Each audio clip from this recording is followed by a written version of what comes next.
In every single case interview that you are going to attend, you will get a question related to charts and graphs. There is no doubts about it. Okay. While you prepare, you focus your entire preparation on the structuring the framework. That is a market entry case, a mergers and acquisition case, a profitability case, a growth case, so on and so forth. You will also face questions related to charts and graphs for which you don't prepare. And let me give you an interesting insight. The interviewer's perspective is that, hey, you should do equally well in all the 2-3 parts. That is, hey, you should be good at structuring the problem. You should be good at analyzing charts. You should be good at solving the math problem.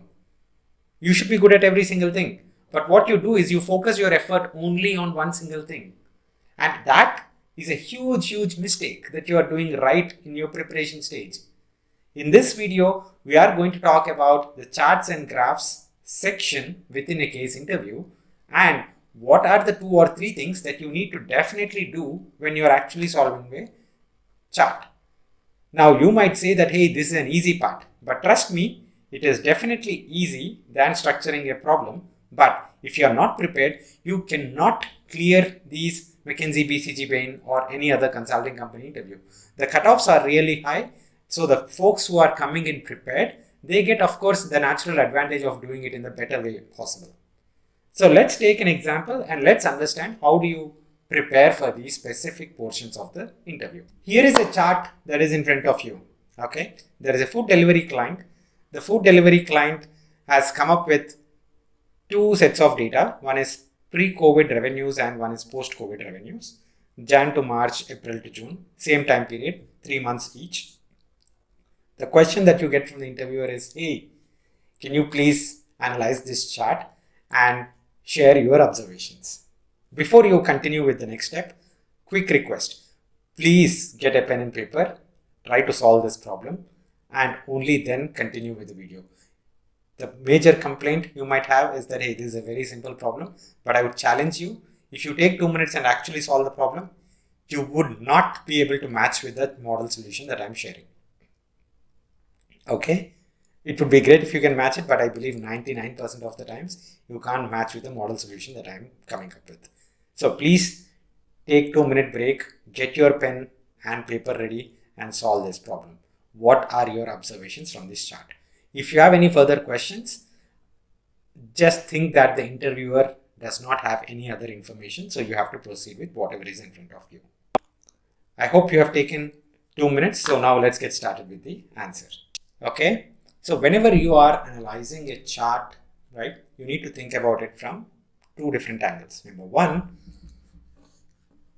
what is the analysis with respect to the overall scenario? And number 2, within each category. Some basic ground rules that I want to set before we continue with the analysis. Number 1, please use numbers.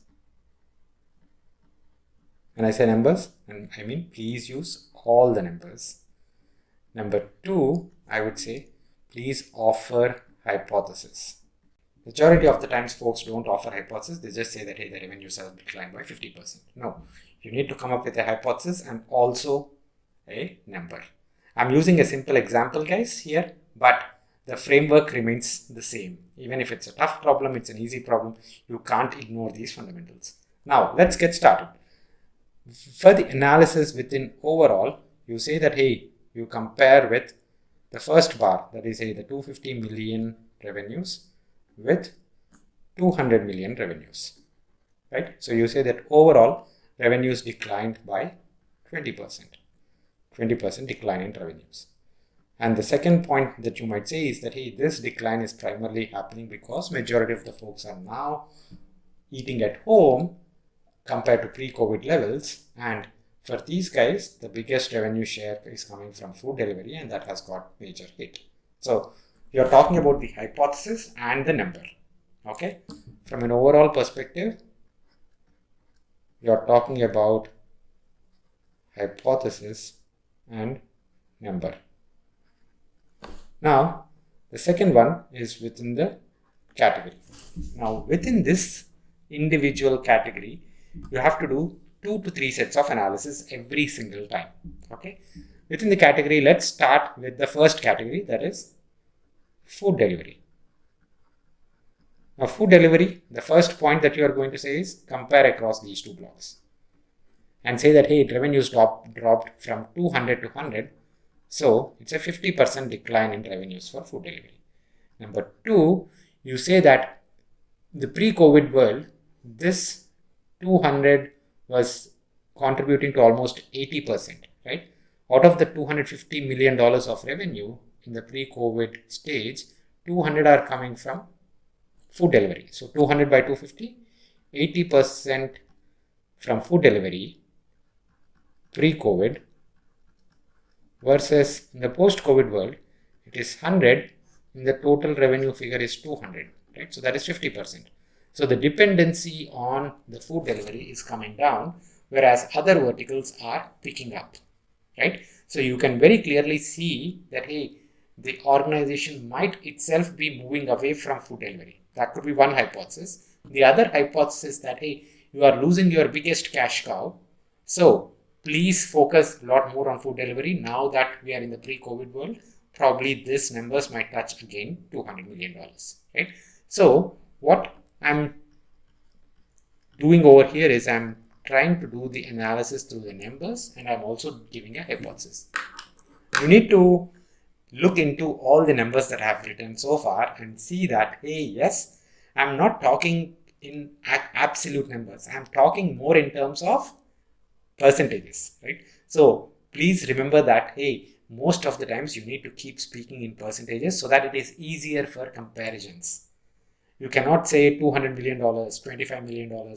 It dropped from 200 to 100, and this dropped from 50 to 25. It will look like, hey, 100 and 25, these are not even comparables, right? You will say that, hey, the grocery delivery is currently 75 million and the food delivery is 100 million. So looks like food delivery is still the biggest one. Agree.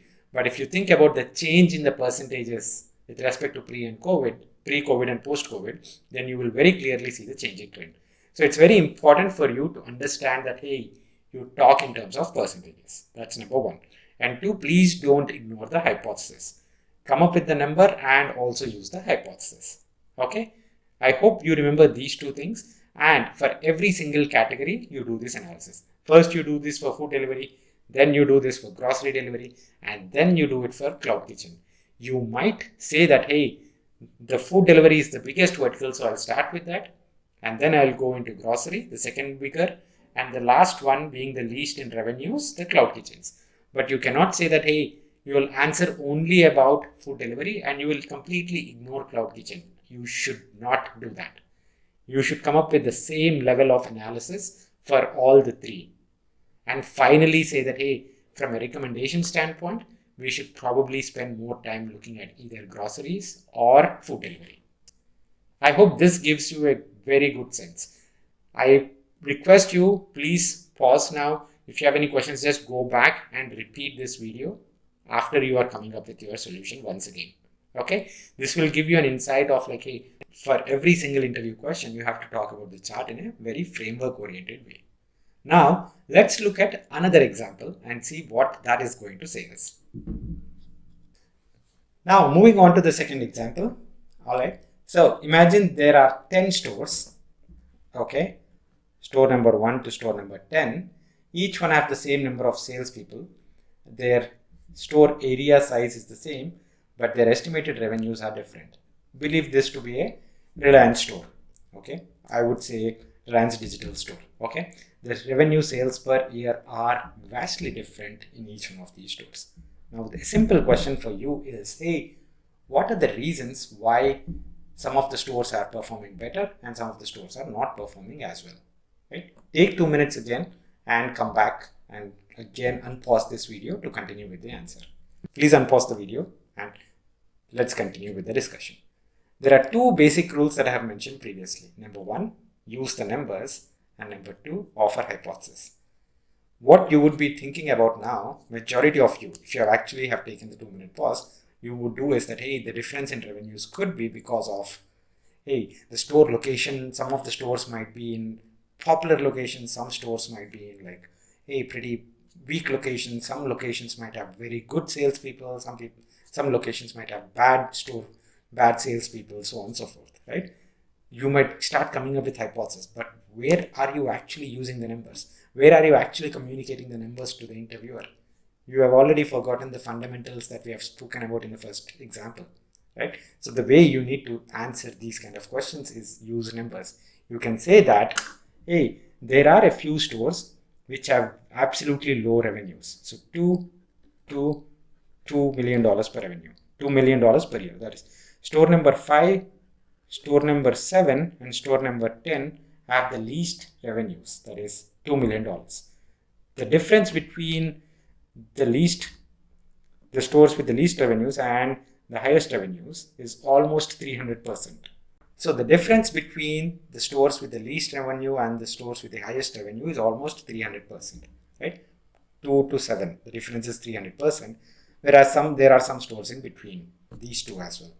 Now, the way you can now offer hypothesis is that, hey, for store number 6, which has the highest revenues, right, $7 million revenues, almost everything could be going right.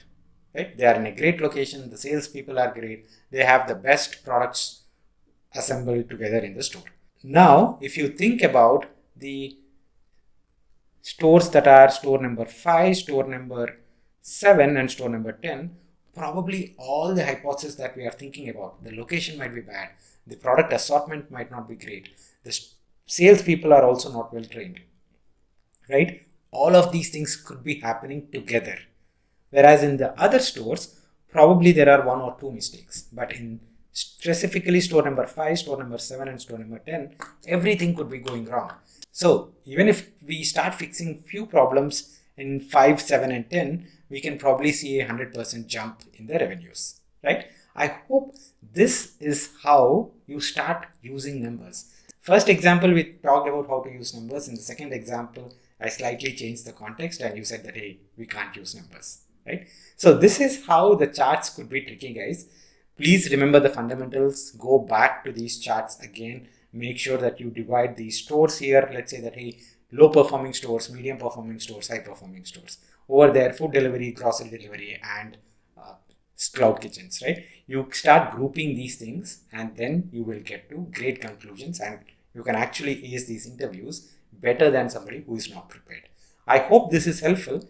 If you see that, hey, there is more value in probably me coming up with some such kind of charts and graphs in further videos, please give me like 300, 400, 500 likes on this video. I will continue to do charts, more and more charts, so that this could be your one-stop solution for preparing for your at least this portion of the interview. Thank you so much, guys, and look forward to seeing you again tomorrow. Take care. Bye-bye.